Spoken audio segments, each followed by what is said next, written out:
It's the run to the line. Workman's off the track. He's got all 4 Michelin's over the white line. He's defending. Everything interesting happens off the racing line. Welcome back to Off the Racing Line. I am your host, Carlos Espitia, and with me, as always, is Chief Instructor and co-host of the podcast, Mike Moore. Welcome back, man. Thank you, sir. Good to be back as always. Your official runner-up in SL5 now. I'm now playing second fiddle in Super Lap Series, so I got some catching up to do. Yeah, but you know what? That's good because it keeps pushing you. It does, and it also makes me feel good because the Ovik, my friend at Sim to Grid there up in Jupiter, I helped him, but I helped him too much because he was running like a 45 or a 46, and I helped him so much that now he's running a 44, and I'm still stuck at a 45. So that sometimes that doesn't work out as well as you were hoping. I've seen the times continue to just drop, and I'm like, my goodness, these guys just keep getting faster and faster. We are going to do another episode on HPDE. I'm going to call this HPDE Beginners Part 2, or HPDE for Beginners Part 2. The first time we did one of these was episode 3 and episode 5. We kind of touched on, with the instructors. And so I thought, we're approaching a 1-year mark. I figured we talked a lot, like with serious racers, endurance racers. It's time to bring it back. Full circle. Bring it back to HPDE. So here we are. We're going to talk about what actually HPDE is, how someone can get started, what kind of car you actually need, for an HPDE event. Because there's a lot of misconceptions out there about the sport. There's a lot of people that don't even realize that they can put their own cars on the racetrack. So we're going to dive into that. And here with us to help us dive into HPDE is Chris Howard. Welcome, man. Hey, how's it going? Welcome to the show. Good to be here. So one of the reasons why you're here, you are actually a guest challenge nominee, and you answered the call. Yeah. My friend David from, I forget what episode it was, but from a couple months ago said, hey, you should go out and give it a try. So here you are. An email. Very good. I think that was like 8 or 9, episode 8 or 9. We're on episode 27. Time ago. You're going to be episode 27, by the way. Wow. Very impressive. So one of the cool things why I wanted to have you on initially was you attended your first track day not long ago at Homestead Speedway. Yeah, I think it was the June or July event last year for you guys. But yeah, that was the first time ever actually going out on a full-size track. Right. And so I remember I talked to Mike, and I think I spoke to David Snare, who I think he was your instructor, correct? No, I had Jerry as my instructor, but I've known David for a couple of years outside of track day stuff, doing autocrossing. So I heard that this guy shows up, does his first track day, and gets signed off for solo, which is just like everybody, right? That happens to every single person that comes out their first time. By the end of the day, they're ready, which is unheard of. Like, I was like, "Are you sure?" And Mike and I were talking about this, and so I was just like, I was impressed. I was like, we have to talk to Chris. We have to have him on the show. That was until you and I spoke, and that's when it all kind of came together as to the why he was able to get it so fast. You have 12 years of autocross experience. Yeah, I've been doing it since, 2013 at this point. So It's rapidly coming up on half my life, which is a weird thing to say. That's crazy. So let's dive into that because for me, it was very interesting, but it makes sense, right? Somebody that has 12 years of car control, whether it be in the parking lot or, whatever it may be, it's going to translate. And obviously it did with you, fairly quickly onto the racetrack. So tell me about that process. How was it when you first got onto the track? Yeah, I think it's definitely a bit intimidating, especially coming into turn 10 at Homestead, right? The first time you're coming in, you're like, oh man, there's a wall here and I've got to, hope that the back end stays still. So there's definitely a level of confidence that you lack that first lap or two. I think I also had a bit of benefit of not that I sim race all the time, but I was able to do Homestead a little bit on iRacing beforehand. So I knew where the corners were and kind of roughly where to brake Right. going in. So that I think helps, but I'm a far better autocrosser than I am a sim racer. So, So for the people that are just like tuning in and they don't realize that, oh, I can actually do fun stuff with my car and not run the risk of being, going to jail. What is autocross? so the way I describe it to a lot of people is if you ever watched the like dog agility courses that show up on Instagram, it's that, but with a car, right? Right. So it's get from A to B as fast as you can through whatever gates or slaloms or sweeping turns you set up in usually a parking lot. A decent amount of the ones down here that I've been to are on go-kart tracks, actually. Right. And they set up a couple cones to keep you from doing 80 into a corner. But, it's generally just as fast as you can, A to B. You're not racing against another person. It's just all on the clock. But, it's usually somewhere in the 40 to 60 second lap time era. Depends on the facility, obviously. But, it's a great way to get, relatively low risk understanding of how a car behaves at the limit. And I think Right. that's a really, advantageous way to start. Sure. And it's also relatively inexpensive. It's Yeah, it's a definitely. great way to learn car control. Maybe one of the worst things that can happen is you run over a cone. Yeah, you Right. scuff the bumper, and next time you wash the car, you just clean it off. Right. Whereas, full blown track day at full speed, the consequences are much, much, greater. Yeah, absolutely. And yeah, I mean, you get a set of tires that'll last the full year instead of 3 events, right? So Right. makes a huge difference on the cost of a season. So tell me, I guess, what transferred over the most from autocross to a track day? I think a lot of it is some degree braking. I think is a big one because that's obviously such a big difference from performance driving versus street driving, right?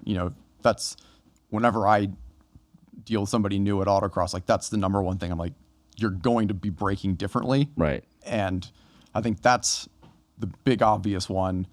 And the other, I think, is just knowing what a car feels like when the rear end is going to step out or when the front starts to push, and just that, understanding of, okay, this happened. This is what I did wrong going into that corner. I was a bit too fast. I, got on power too early, and just knowing how to catch a car. Like, I think the last event I went to, I had the back end step a little bit coming through turn 10, and at 100 miles an hour, that little bit of opposite lock, if you've never done that before, is terrifying. Yeah.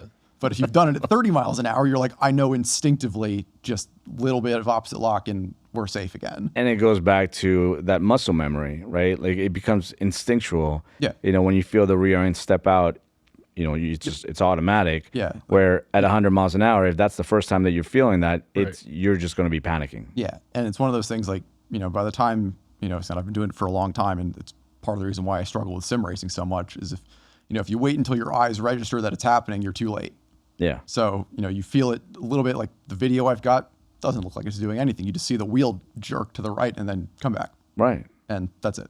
And I'm interested, and you asked a question of what sort of did translate well. I'm interested in what didn't translate well. That's actually one of the questions I have here. Well, yeah, I'm clairvoyant. I think And I ask that because we have a number of people that when they register to come out to an event, they put their experience as autocross, and they don't do what you did, which was to go, right from beginner and immediate check off solo.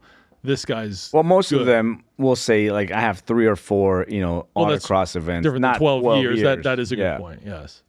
Yeah, I remember, so I did one of the track walks with you, like that first event. We actually walked around the course, and I had brought up like, I've been an autocrosser for a long time, and we were talking about how the severity of inputs is probably going to be potentially problematic. Yes. So I think that's probably, and it still bites me today, but I tend to turn in early, like more earlier than I should in a lot of cases, because if the corner's not that long, it doesn't really bite you that much. Right. But, turn 3 at Homestead, if you turn in too early, you're having a bad time. Right. So I think that you're looking ahead by 75 feet, not 30, I think is probably a little bit of where it's just, eyes up, but more than even you're used to is probably where I'd say is the trickiest conversion in that. Okay. That's sort of what I was expecting you to say, right? Because you can kind of tell when somebody comes from autocross, their hands are just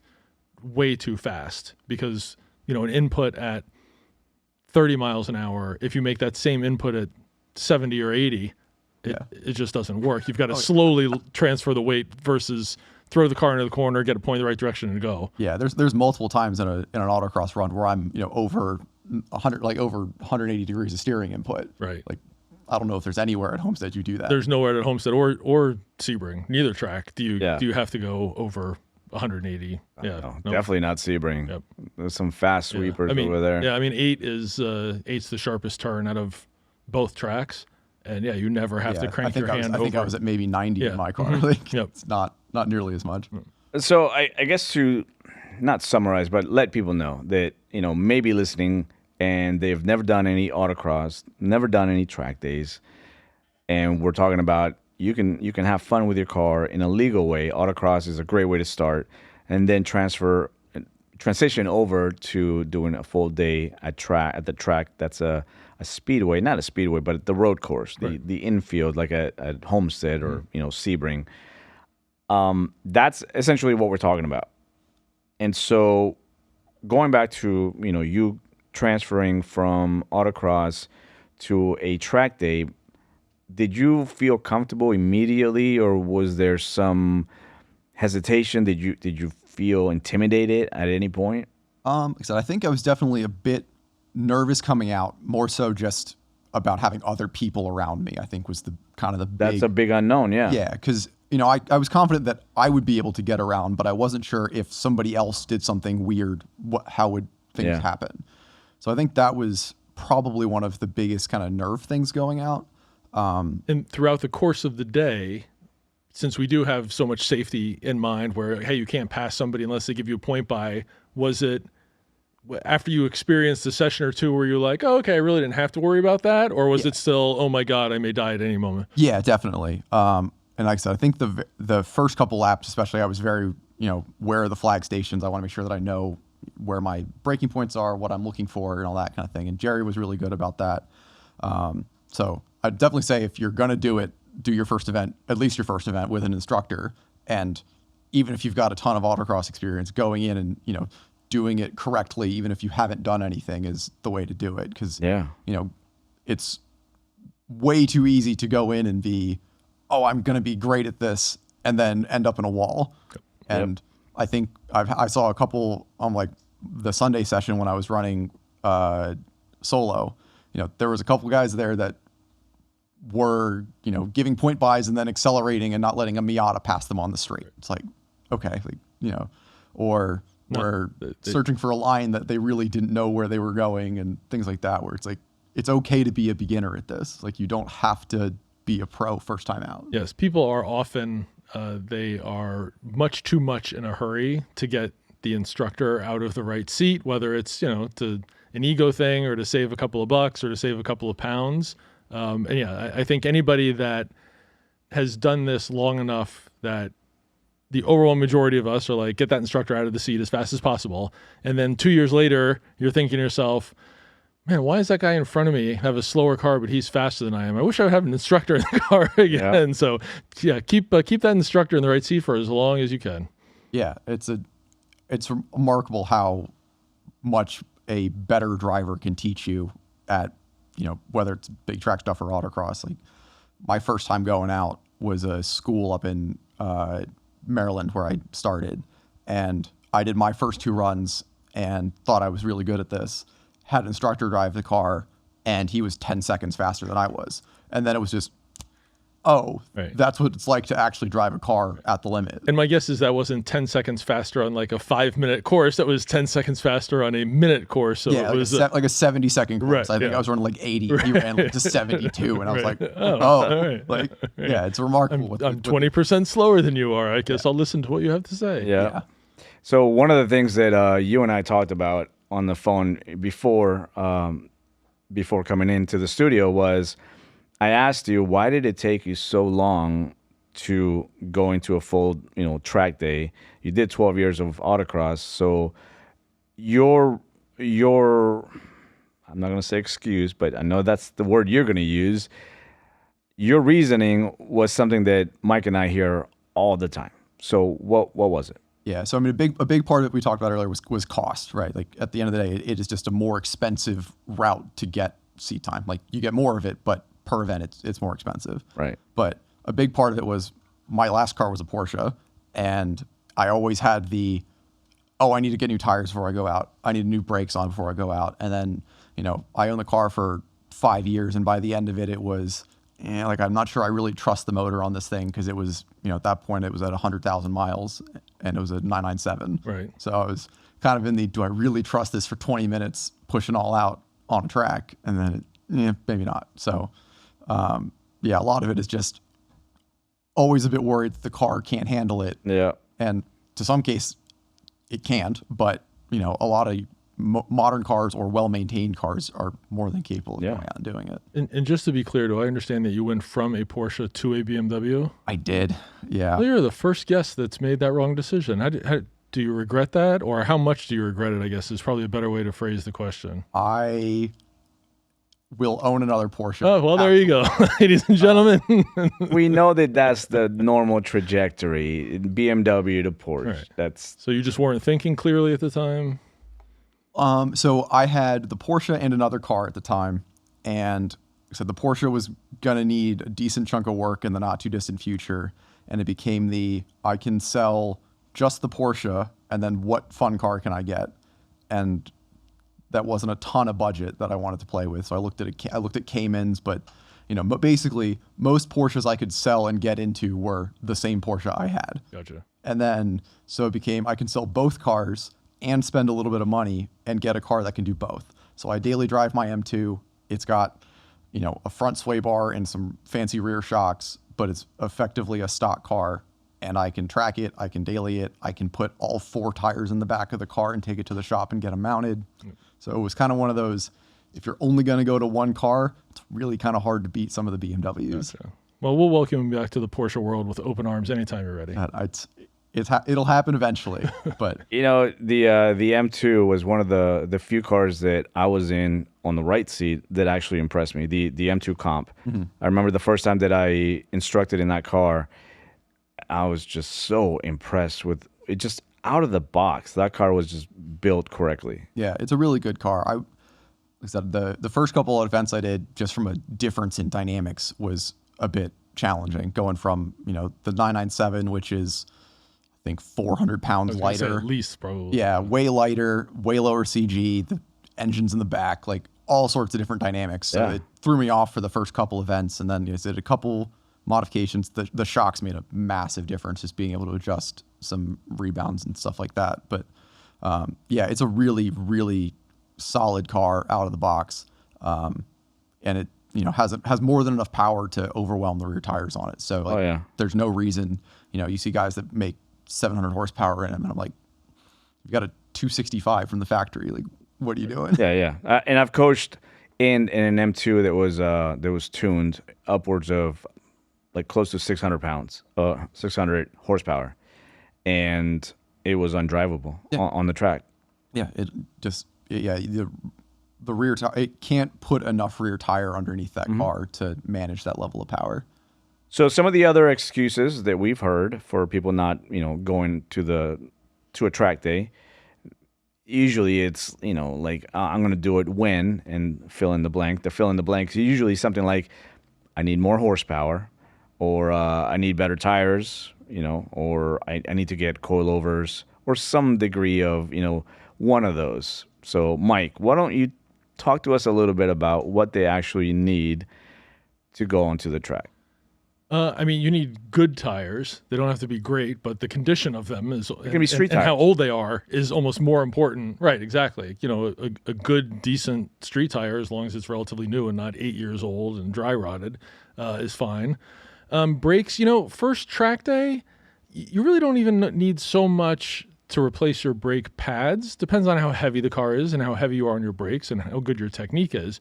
But the brake fluid is definitely a wise decision, so you don't boil your brake fluid. But yeah, no, I mean, especially if it's a car like a Porsche or a BMW, Miata, something that is more sport oriented. I'm not going to bring a Toyota Camry out there necessarily and expect it to last. But if you bring anything that's even remotely sport sort of, that was developed to do that as a purpose-built vehicle, and again, doesn't have to be a Porsche or a Lamborghini. Brake fluid and make sure your tires are in good condition.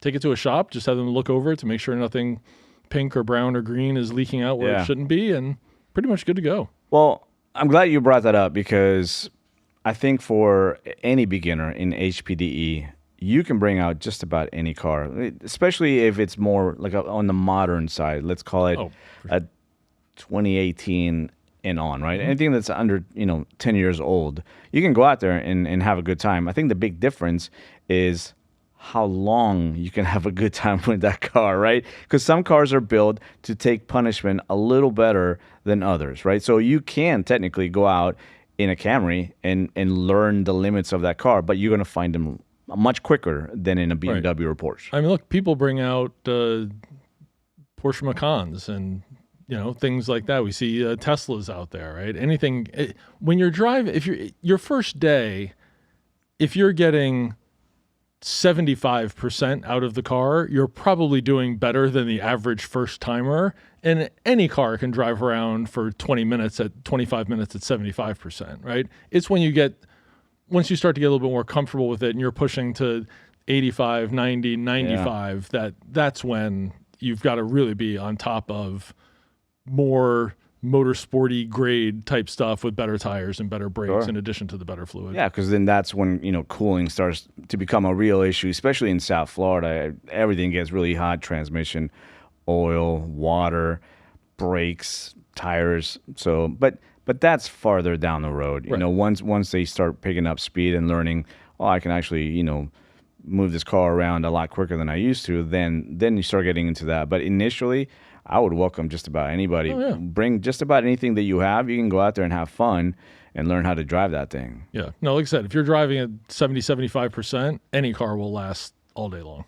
Want to drive on a real racetrack but don't have a car? Velocity Track Experience offers track-ready car rentals for HPDE and racing. Whether you're flying in from out of state, out of the country, or you want full track support without worrying about prep, maintenance, or transport, this is your arrive and drive solution. From an agile Mazda MX-5 to a fully prepped BMW race car, Velocity provides everything you need to hit the track with confidence, including expert support and optional coaching. Just book your favorite track car, show up, and drive. Go to velocitytrackexperience.com and start your track adventure today. So that brings us to HPDE. What is HPDE? HPDE, high performance. I think the E can stand for a bunch of different stuff. High performance driving education, event, insert whatever E sort of floats your boat there. Experience. Exactly. Yeah. No. You just get out there and it's great to drive your own car around a racetrack. I remember you mentioned earlier that, hey, some people don't even know that you can do this. I had no idea, right? I had a terrible Corvette over 20 years ago, and I was on some internet forum, and there was a bunch of guys talking about, going up to Sebring. And I was just like, huh? They're like, oh, yeah, we're going to go take our cars in the track. It's like, I had no idea this thing. No, my car was terrible. It had run flat tires, automatic transmission. I mean, it was like the worst Corvette you could possibly buy. Yeah. I did blow up the transmission, have to get towed home. But other than that, I had a great time. I think I signed up for my next event, even though it was a very expensive weekend. Tow truck is right, exactly. Yeah. So yeah, no, I had a great time. So you're going to get out there. You're going to get a very qualified, highly qualified instructor to sit in the right seat. And they're going to, walk you through all the basics. They're going to talk to you before the event even starts, right? If they do what we do, where we at FARA, where we in Chin, most organizations do it that way, where you're the beginner, you sign up, you're actually going to get introduced to your instructor a few days before the event, so they can ask you some questions about, what kind of car, make sure that you got the right mindset, give you all the tips about bring a chair, bring plenty of water. so that when you arrive, you're good to go. Like I said, they're going to sit in the right seat, and they're literally going to walk you through every single corner. This is where we're going to brake. This is where we're going to turn. Get you familiar with some more motorsports terminology. You know, where's the apex? Where we're going to track out. To your point, teaching the difference between how we brake on a track versus how we brake on the street, which is the complete opposite. So yeah, we're going to give you a little education. If you're coming to most organizations, Chen and Farah included, you're going to sit in a classroom and we're going to talk about car dynamics and weight transfer. We're going to have a couple of physics lessons, talk about tire contact patch size. And yeah, I think the overwhelming majority of people walk away with a much greater appreciation, first of all, for just how hard it is to do this, right? You have a whole new appreciation for professional drivers. And you're also going to learn a little bit about yourself and about your car. So let's address some of the misconceptions, right? So a lot of people that go into this call it racing. Yes. It's not racing. It is not racing. This is an educational event Correct. where you're going to learn how to drive your car at or near its limit, at least tire adhesion and what the car can do. So it's an educational thing. There are passing rules, right? People are going to wonder, well, one, you can bring your own car. It's not racing, and there are passing rules. So I think we should dive into that because people are like, well, if there's 30 cars out there, how is it not racing? Right. And we talked a little bit about it before you brought it up, that was one of the things that coming from the autocross world, you were like, well, wait a minute, I'm used to being on a track by myself, and now suddenly there's other cars out here. This seems kind of insane. I tell people I feel safer on the track than I do driving to and from the track. Oh, right? 100%. Because There's a level of understanding between the participants. right, exactly. Right. But on the track, nobody's on their phone. Right. Nobody's changing the radio station. Correct. Everybody's going in the same direction. There's no cross streets. There's no pedestrians, to your point. Nobody's on their phone. Hopefully, nobody is coming from, 11 at 4:30 in the morning, so they've been drinking while they're there, right? So, yeah, it's a much more controlled environment, and one of the ways that we do that is with the passing rules, right? So especially if you're a beginner, we're only going to pass on the straightaway so that you don't have to try and figure out how do I turn and pass somebody at the same time. So we're only passing on the straightaway and only with a point by. So you cannot pass the car in front of you until they give you an indication that they see you and they tell you which side they want you to pass on. So it really is about as safe as it can be. Like I said, I'm not exaggerating when I say I feel safer on the track than I do going to and from. That's very true. And to add to the safety factor, they have an instructor that usually has years of experience riding in the right seat next to them. So in case they forget, oh, am I supposed to give them a point by? I don't know what to do here. You got somebody with the sane, calm mind sitting right next to you, letting you know everything is fine. We're going to be okay. Right. And the instructor literally is telling you what to do let's say if it's your first day and you're out at Homestead, maybe each lap you're doing at about 2 minutes. Like the instructor is telling you what to do for 1 minute and 40 seconds of those 2 minutes, other than the fact that, okay, we're just going to go straight, take a couple deep breaths for 5 seconds, and then, we'll worry about the next corner when we get there. So yeah, it's a very safe and controlled environment. That's one of the things that I didn't realize when I first became an instructor, how much ahead you actually have to be thinking in order to speak it, right? Because as a driver, you're thinking it, and you're doing it. But as an instructor, you have to be thinking it and then speaking it in a very concise way so that you're communicating to the driver, not about the turn that just happened, but what's about to happen. Sure, because by the time the instructor says something, by the time the instructor thinks something, and then they say something, and then the student hears what they're saying and responds to what they've just heard, you've got to be like at least 100 feet ahead of schedule, right? But one of the things about just how as you progress as a student, you get to be a better and better driver. The same is true of instructors, right? So we put our instructors through the Motorsport Safety Foundation instructor school, right? All of our instructors are MSF level 2, which means they've done some online courses, they've done some in-car exercises. So you're getting in the right seat, or the person that's getting in the right seat already has a great deal of experience. It's not like, okay, it's your first time driving, it's not their first time instructing, right?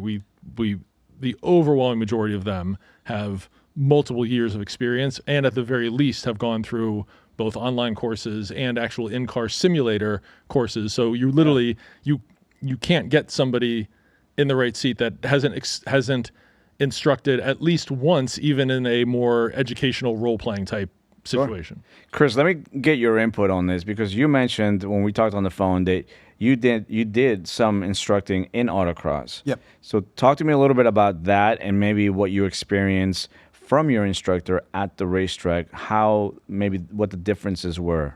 So when I do instructing at autocrosses, unless there's kind of egregious things to call out of like, Right. oh no, you're going like absolutely the wrong direction kind of thing. I usually don't say much until afterwards, because the run's so short. Like you've got you have no 30 time. corners and they all come up in 10 feet. Like, you can't be 100 feet ahead in an autocross. So I think that is very different in that kind of approach, just because the time compression's there. So Jerry was my first instructor, who was actually, I think, also a guest on here earlier, which I thought was funny, because I was like, I'm going to have a hard time calling people out, because both of the guys I know that do this have already been on the show. But, I think one of the benefits I had is he didn't have to say all that much, because I generally knew where to go, because I'd been on the track on sims. Right. And I knew how to drive a car from, my experience autocrossing. But it was definitely nice to have you can push this brake a little deeper into that corner, or you want to turn in a bit later, because, you're always trying to process the next corner. But even if you're, coming in, it's oops, I screwed that one up, but I don't have the time to think about it right now. And you're like, what did I screw up? Yeah, it's like, oh, you were a bit late on the brakes. Oh, you turned in a bit early. Oh, you turned in too late. Okay, cool. Like, it was nice to have that second opinion of I did this wrong. I think I know what I did. Okay, no, that confirmed. Yeah, I was right. Or no, I did that wrong in a different way than I thought I was. Well, I would imagine that one of the, I guess you'd call it a benefit or perk of doing a HPDE instead of doing autocross is the repetition. Yeah, right? absolutely. I mean, you get at Homestead in a 20-minute session, you're going to get, call it 12 laps, and we're going to do that 4, maybe 5 times a day. So you're getting 60 shots at trying to figure out where that turn-in point for turn 2 is, versus autocross. First of all, I would think, and to be very clear, I've never done autocross in my life. I would assume that in autocross, there's not as many visual references, right? Like turn 2 at Homestead, I'm going to turn at the end of the curb. The end of the curb is going to be in the exact same spot every time, whether I was there 5 years ago or 5 years from now. There's no braking markers. Right. Whereas in autocross, it's like every time you go, it's different, and you're only getting the equivalent of 5 runs throughout the course of the day. So depends on the group, but usually 4, 5, 6. You've got more repetition of going through a corner at an HPDE 15 minutes into the day as you do the entire day doing autocross. Yeah.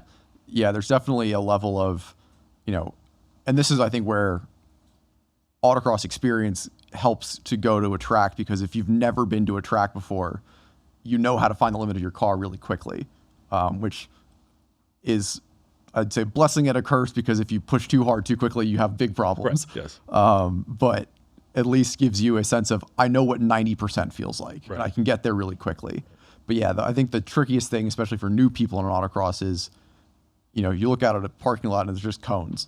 Oh, I'm sure that I would be awful at it. There's no doubt in my mind that I would be terrible at it. I always tell people it looks different from the driver's seat, because they generally try to point you in the right direction. Okay. Right? You're not just, if you enter the parking lot at somebody that's not the entrance of the course, it looks like a mess. Right. But if you actually start from the start line and say, there's a gate in front of you. Right. There's a gate. There's a pointer And they code. close their lane. Okay. So they generally try to point you at least where you're supposed to go. But yeah, there's no marker that says brake here or turn in here. It's kind of and that's where I think a lot of the experience comes in of how many times have you done this, to the sense of, I know that, there's a sweeper here, but I exit onto a slalom. So I need to make sure that I, exit this on the inside instead of tracking out like I would want to, because the slalom starts on the inside of the corner. Right.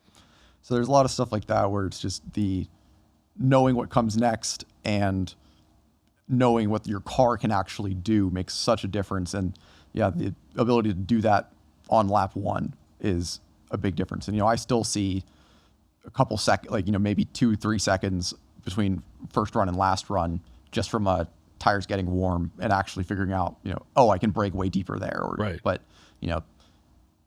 I'd say it's really hard to replicate that on most tracks, just because, you get I can cut a 10th out every lap and I'll eventually get there, versus I've got 4 laps and I've got to figure out how to find 4 seconds. Right. All right, Mike, I got a 2-part question for you.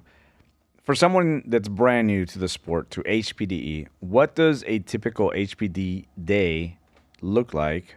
And how is it different than, let's say, one of those experiences where you get to ride in a Lamborghini and then a Ferrari where it's lead and follow? HPD is not that at all. So No. Talk to us a little bit about the differences between those. Okay, so your average day is it's going to start pretty early, which is why we tell people not to go to 11 until 3:30 in the morning and show up at the track tired.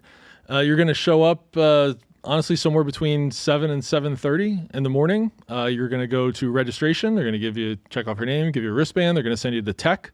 Whoever the tech marshal is going to walk around the car, make sure that you don't have any loose items floating around the car. If you are a beginner, most organizations are going to take some painter's tape, like blue or yellow painter's tape, and put an X on the back of your car, and that lets people that are coming up behind you know throughout the day, oh, this person in front of me is a beginner, so I'm going to be a little bit nicer because I've always been there, right? Then we're going to go and we're going to have a driver's meeting where we're going to talk about the procedures. We're going to go over, some flag definitions. We're going to talk about we're going to go over the schedule. We're going to talk about where you should be and when, where to meet, all that kind of good stuff. Eventually, we're going to do a classroom where we're going to teach you a little bit more about flag definitions and corner workers, and just give you a high-level overview of some of the procedures, how to give a proper point by, how to take a proper point by, really focused more on safety at that point in time. Then you're going to meet up with your instructor. They're going to hop in your car. You're going to go out, and they're going to tell you, like I said earlier, exactly what to do, where to place the car, how to press the brake pedal, how to roll on the throttle, how much steering input, all that kind of stuff. You're going to repeat that 3, 4, 5 times throughout the day, depending on the organization, between 20-minute session or a 30-minute session. We're going to do a second classroom where we talk a little bit about, we go over a little bit more on car control and physics, but it's fun physics. It's not boring. This physics. is it all day. It's an all-day thing, right? Exactly. We're going to do a classroom at some point in time where we look at each corner, a satellite view, and we talk about how the best way to go through that corner is. So, it's about, you've got maybe half an hour, 45 minutes of meeting type stuff, then a half an hour break, then a half an hour in the car, then another 45 or an hour minute break, then another 20 or 30 minutes in the car. So there's some downtime because there's a lot of adrenaline. It's harder than most people think. It can be very exhausting, especially in the summer down here. Yeah. Both mentally and physically exhausting. So it's a good ebb and flow throughout the day of giving you, 45 minutes of downtime to chill in the air conditioning, and then you get back in the car and drive a little bit. Yeah, my first event I had a Fitbit on, and you could see the spikes of when I was on track. I'm just like, heart rate. It really is. It really is exercise. I mean, it like I said, and it's both mentally and physically taxing. If you've never done it before, it is absolutely harder than they make it look like on TV. You watch a NASCAR and IndyCar race, and you're like, just driving around, right? It's not until you get in the car and try and do it yourself that you realize just how hard it is. And for them, they're driving around in cars with no power steering, and they're 140 to 140 degrees in the inside of the car. So I wrote down a few of the track driving conditions, or what track driving introduces to a new driver. And so when you put all these things together, it kind of paints a better picture as to why it's so difficult. Because it's one thing for us to sit here and say it's a lot harder than it seems, but how is it harder, right? So you're talking about, one, you're dealing with traffic, right? Everybody else wants to go as fast as they can. Then you have to check your mirrors, point bys, right? Proper point by procedures, passing zones, flags, instructors talking to you. Then you start breaking down every single corner by braking zone, turning point, apex, and the instructor's barking at you, hit this mark. And meanwhile, give a point by. There's a guy behind you that's pissed off because you're not giving a point by. There's a lot going on. So it's information overload. Yes. So definitely get a lot of rest.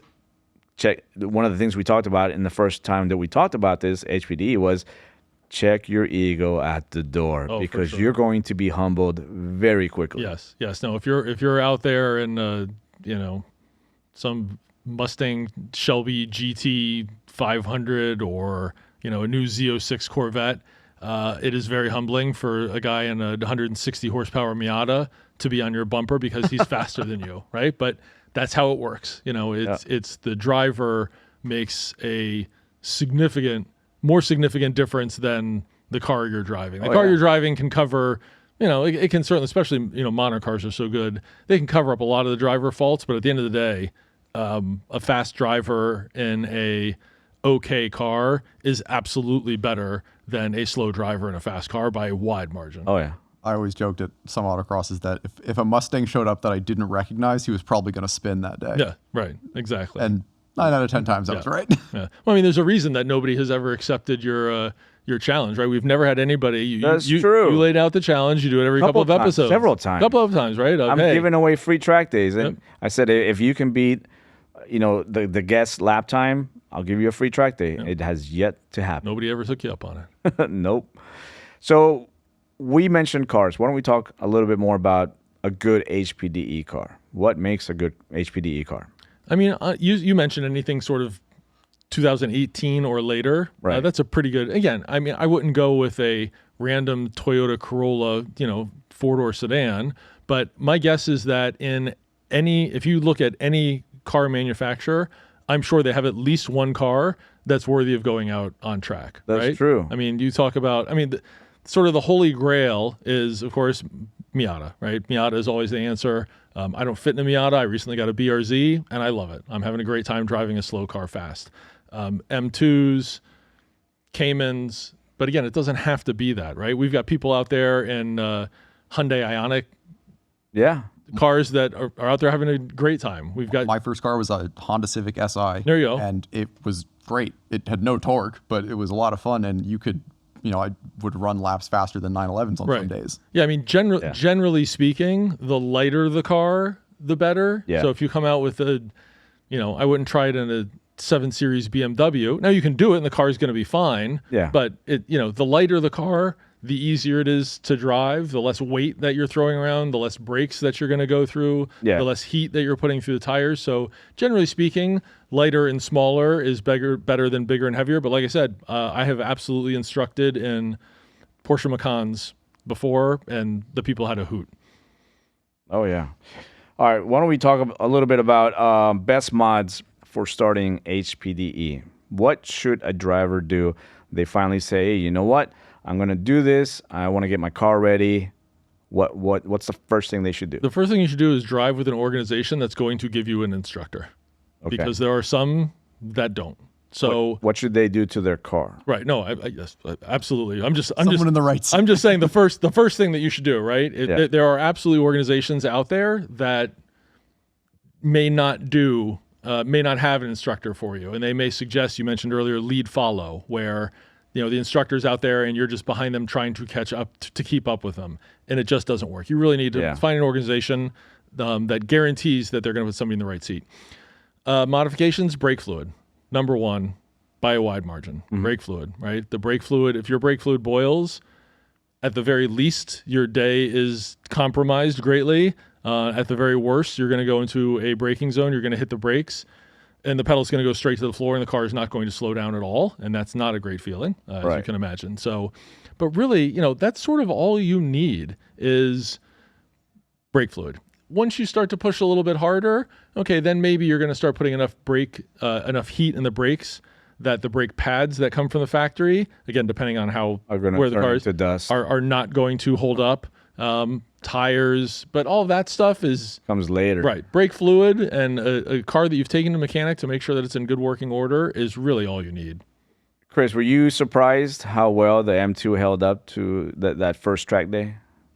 Not really. I mean, I kind of knew that it would be okay. Because it is a heavy car. Yeah, it is. It is definitely heavy. I was, I'll say, I was a little surprised at how much it ate the tire, especially the front. It really hurt the front tires. Oh yeah. But generally speaking, I was okay. I was on, to your point, I was on stock brake pads, but cast roll brake fluid. So The SRF. So I did that like the week beforehand because I was like, that's, easy, get that knocked out. And then, yeah, like I said, it's got sway bar and shocks on it. But yeah, it did really well. Like I said, I had the oil temp gauge up and never saw it get, scary high or anything, and just cruised around, and, it got beat on pretty hard for 20 minutes. So Yeah. handled it just fine. And did you enjoy your experience overall from a level of, oh my God, I can't wait to do this again, or more of a bucket list? Yeah, that was fun, but I'm going to go back to autocrossing. So I did 2 events with you guys last year. So I definitely signed up for one later on. I think, so I definitely want to do more. But I still do autocrossing just because it's so easy to it's a faster day. It's an easier weekend. Right. And a lot of it is, not a cheap weekend to come down to Homestead for the weekend and get insurance and everything else to do it. So I will be out more this year for sure, but haven't been out yet, unfortunately. Gotcha. Yeah, one of the things I wrote down here is one of the big differences between autocross and doing a track day. I call it mechanical sympathy, right? The autocross, you run 60 seconds, right? Any car can do that. Just about any car. Track session is going to be 20 to 30 minutes, just constant being beat on. And so as a driver, you're going to have to learn how to manage brakes, brake temperatures, tire temperature, getting them up to speed, up to, correct temperatures, and then realizing when they're too hot. Yeah. There's a lot to it as a driver that you need to be. I think this is one of the reasons why, as a driver, all our senses are just heightened, right? The sense of smell, vision, your feel, everything, because you're trying to listen and hear the signals from the car. Okay, well, what's happening? What's the rear end doing? What is that smell? Is that my brake fluid? Right. So you're constantly trying to get feedback in any possible way that you can from the car. Yes, and yes, you will definitely hear, smell, and feel things on the track that Yes. you just simply can't push the car hard enough on the street, at least not without going to jail or killing Right. somebody, that you do on the track. So yes, definitely something. And something that we talk about in the beginner classroom is, hey, if you know your car, so if you smell something, tell your instructor, I don't know, I've never smelled that before. If you hear something, if you feel something, right, definitely. It doesn't cost you that much time to go through the pits and look. Right, exactly. Yes, if you have any question that something's gone wrong, there's 2 ways to figure it out. You can either come into the pits and hop out of the car and do a little, examination and try and figure out what it is, or you can keep driving until it has a catastrophic failure. We obviously strongly advise the first part, where just come in and, let's take a look, let's walk around the car, let's look underneath it and see if we can figure it out versus just keep going, because cars are not really good at self-healing. Generally, the problem only gets worse. Things don't wear in, they wear out. Yes, correct. Yes, exactly. Hopefully technology will catch up to the point where it can That'd be do great. some self-healing, but until that point, it's up to us to listen, for the car. And a good case in point, I remember doing a time trial with NASA, and again, this is years and years of experience doing this. I remember I went around, I think it was turn three or four, and the rear end just snapped at me. And I was like, okay, that was kind of odd. Like, yeah, it was not customary for the car to step out like the way it did. And so I was like, made a mental note. Okay, like that was weird. And then kept going. I think by the time I went to turn 6, it did it again, and like a little bit worse, right? Like, okay, that's two times now, same lap. I'm gonna bring it in. I put the hazards on, start slowing down. As I'm going into pit lane, the rear tire pops. So it had a puncture, and it was slowly losing air to the point where it popped. Now, somebody that was just focused on just going as fast as possible and not listening, not paying attention to what the car is doing, they're just going to keep pushing, and the car is going to tell you, we're done, right? And it's going to end up on the wall. Yes, much better to have a tire puncture or turn into a blowout at 25 miles an hour going down pit lane than 125 miles an hour going down the backstretch. Yeah. All right, we are going to break into our final segment. Well, almost the final segment. This one is called the rapid fire questions. Are you familiar with the format? Yep. Okay. I haven't participated in this in a long time. Do I get some questions today? Yes. Oh boy. This is actually a round table. Oh, no. You know, that's why I'm allowing enough time for all of us to chime in. Okay, so here we go. Rapid fire questions. Number 1, for someone just starting in HPDE, street tires or track tires? Street tires. Yeah, I'd say street tires. Yeah, track tires are just a bad idea. Why? A real 30-second why? First of all, they can hide some bad habits, right? Some bad technique. Track tires can hide it. And street tires are going to start to squeal as you start to approach their grip level. They sink. Where track tires, it's much more of an on-off switch. So when they go, you don't have nearly as much warning. Yeah. Yeah, that's one of the things I liked about street tires, that they're constantly communicating with you, like, I'm in pain. Right. Yeah, for sure. I think, especially from a beginner standpoint, I think one of the bigger things as well is just they're expensive and they don't last that long. Correct. Yes. Right? Yes. If you're going to do 3-4 events in a year, you're going to burn through a set of RE71s. But Yeah. I can go get a set of, relatively good summer tires that'll last. Yeah. And how about the autocross world? So Would you give the same advice if somebody's just starting to if use? you've never been to an autocross, absolutely just come on whatever tires you drive the car on. But Yeah. you know, Learn to drive the car as is. Right. Yeah. yeah, I think before you start modifying any car, figure out what it actually needs before you start throwing money at People it. are far too eager to start throwing money and parts at cars before they know how to drive. All right, number 2, harder skill for beginners to master, threshold braking or looking ahead? I think threshold braking. Really? I do. Yeah, It's I just agree with it's that. so different. Like you literally have to do the exact opposite Yeah. of what you were taught to do, and not only that, it's also the practice of releasing that brake pedal, right? Like it's okay. Can you teach somebody fairly quickly? Hey, I want you to pound on the brake pedal as hard as you absolutely can when we get to those 4 cones in the fence there. Yes, but then knowing just how quickly to come off the brakes, and then how much to come off the brakes as you progress all the way through eventual trail braking down to the apex, it's one of the hardest things to. I still struggle master. with. Yeah, with trail absolutely. braking. Really? It's still, yeah. I'd say that's definitely harder. For me, it was the vision, just being able to look just so far ahead. That to me, like threshold braking kind of came relatively easy.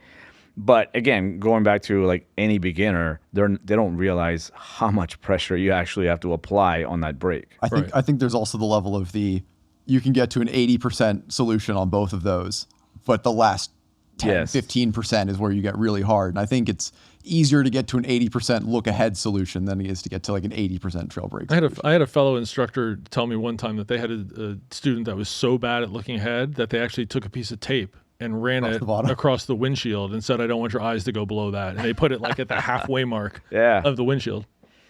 Okay, number 3, what makes a driver faster sooner? Seat time or car upgrades? Oh, God. I mean, that's not even... Literally just talking It's about by it. such a wide margin, seat time. It's not even close. And not only seat time, but please do not be in a hurry to get your instructor out of the car. It's seat time with somebody that's giving you good advice, right? I mean, I've gotten in the car doing... coaching somebody that was a more intermediate advanced driver, Yeah. and they had bad habits that, I want to get this instructor out of the car as soon as I can so I can save my $75 or $100. Maybe their instructor didn't do them, any justice by teaching them how to do something properly. So they've been doing it wrong for 20 track days. By the time they go, I can't figure out why everybody else that has the same car is 7 seconds faster than I am. And then we very quickly realize why. Right. Okay, number 4, what is the most important car mod before your first track day? Brake fluid. Yeah, I would say brake fluid or just general maintenance. Yeah. Make sure that it's actually going to survive the track day. It's probably the biggest thing. Yeah, And for those people that don't, do we have time to give a quick lesson on how brakes work? yeah. In 30 seconds, right? So many people think that brakes stop the car, right? Well, brakes don't stop the car, right? You push the tires, stop. Tires are responsible for everything, right? Yeah. Tires stop the car, tires propel the car forward, tires turn left and right? The amount of available grip you have, it's not the engine driving the car forward, it's the engine driving the axle forward. The axle is attached to the tires are driving the car forward, right? So the way brakes work, for those people that may not know, and you'd be surprised at the number of people don't know, you press on the brake, most cars, you press on the brake pedal, there's brake fluid in the brake lines. It pushes the pistons that are in the caliper against the brake pads. The brake pads get pushed up against the rotor. That's what's slowing the rotor. The rotors are attached to the tires, right? So that's the car. So why brake fluid is so important is because the amount of heat that you put into your brakes on the street is very little. Yeah. The amount of heat you put into your brakes on the track is very high. If it gets so high that you boil the brake fluid, you then have air in the brake lines. Anybody that's done a belly flop knows that compression of a liquid is much harder than air, right? You fly through the air, you're fine. You belly flop, it hurts really bad. So when you press that brake pedal, if there's air in the brake lines, it's just compressing the air. It's not moving the pads against the rotors. Yeah. So that is why it's important to go to an upgraded brake fluid, because it has a higher boiling point. It is more resistant to boiling, and it will last longer on the track. So that's why it's so important.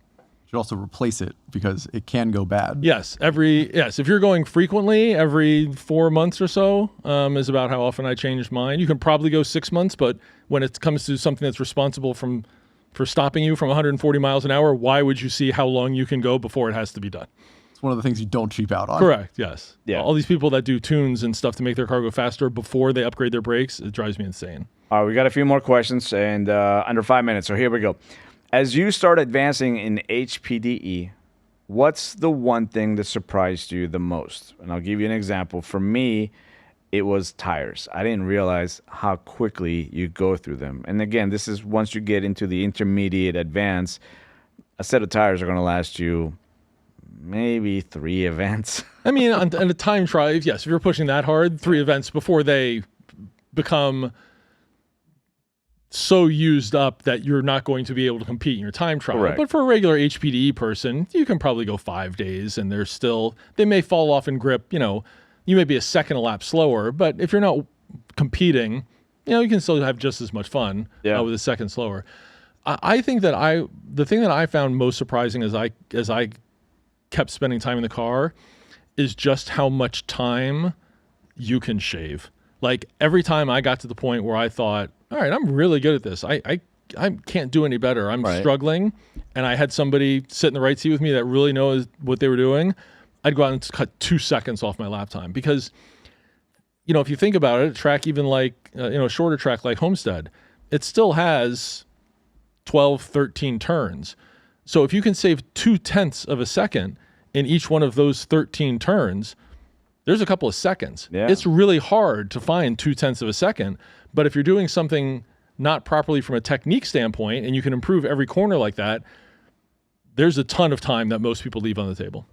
What about you, Chris? What surprised you the most? I think, so this is going back to when I first started autocrossing kind of deal. But tires, but for a different reason, is the pace difference between tires. Like if you actually start trying to get competitive and actually push the limit, the difference between a decent street tire and something like a 200 treadwear, like time attack or like autocross tire is astronomical as far as actual pace goes.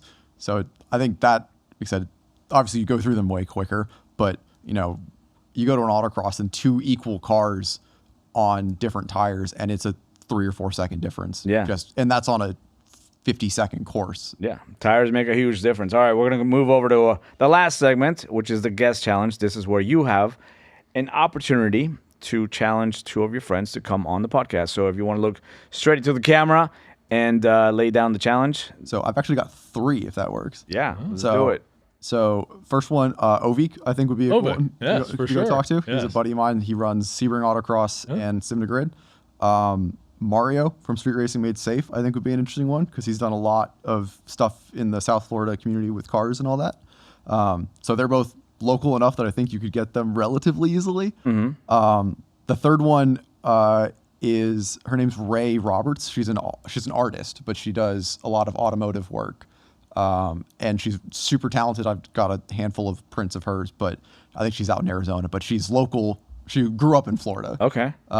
And she's been around cars and all sorts of stuff for years. But I think she'd be an interesting one just from a story standpoint because she's been all over the world doing she's done art cars in Dubai and all sorts of stuff. Right. So All right. I think she'd be an interesting one to talk to from an experience standpoint. I'm Awesome. I'm going to second Ovik.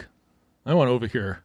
All right. Ovic's a good guy. Well, there you go. The challenge has been laid down. If you are interested in coming on the show, simply go to offtheracinglion.com, fill out the form, let us know when you want to come in, and we would be happy to have you. That is unfortunately all the time that we have left. Thank you for coming in and chatting with us about absolutely. HPDE. Mike, thank you again for all your wisdom shared today. And as always, remember, everything interesting happens off the racing line. See you guys next time. Everything interesting happens off the racing line. I took the hard road, I've earned these stripes. The road from dreamer to driver ain't always straight. Kept my head down, fueled by faith. I lost some time but found my name. Pressure made a diamond out of me. I've arrived and I brought receipts. Wrote my truth between the scars and this piece. This ain't luck, I've earned this seat off the racing line, where my story begins.